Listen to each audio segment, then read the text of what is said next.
वाशिम न्यायालयाच्या न्यायाने सुखावलेल्या बेग्या पवारच्या बापाने मांडली व्यथा।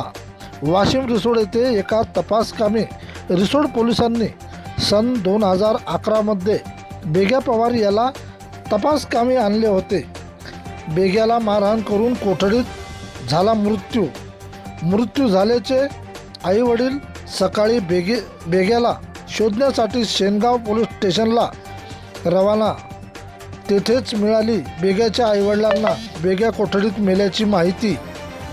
त्यावेळी आईवडिलांनी केला होता पोलिसांवर आरोप सिद्ध होण्यासाठी बेग्या पवारच्या कुटुंबाला न्याय मिळण्यासाठी लागले 15 वर्ष। 2 जुलैला मिळाला न्याय। आईवडील न्यायाने सुखावले।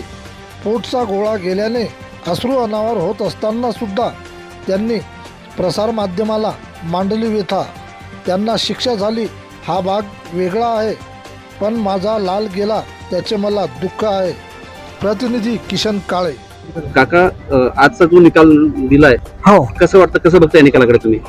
बरं वाटलं आपल्याला। बरं, हो, काय घटना घडली होती? घटना झाली रातच्या 3:30ला आले। महापोरग 7 वाजता शेतात गेलं ट्रॅक्टरवर। तिथून 12 वाजता घरी परत आलं। परत आल्याच्या बाद नवरा बायको घरात झोपले, आम्ही अंगणात झोपलो होतो।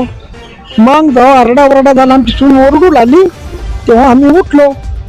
तो बी आम्ही म्हणलं आमच्या लक्ष्मीनं तुम्ही का मारायला आले? नाही आम्हाला तपास घ्यायचा। मग तपास कशाचा? म्हणजे तुम्हाला काय घेणं आहे? 3:30ला नेलं, 6 वाजता त्याचा जीव घेतला आणि आम्ही उठलो, शेनगाव पोलिसला चालले गेलो।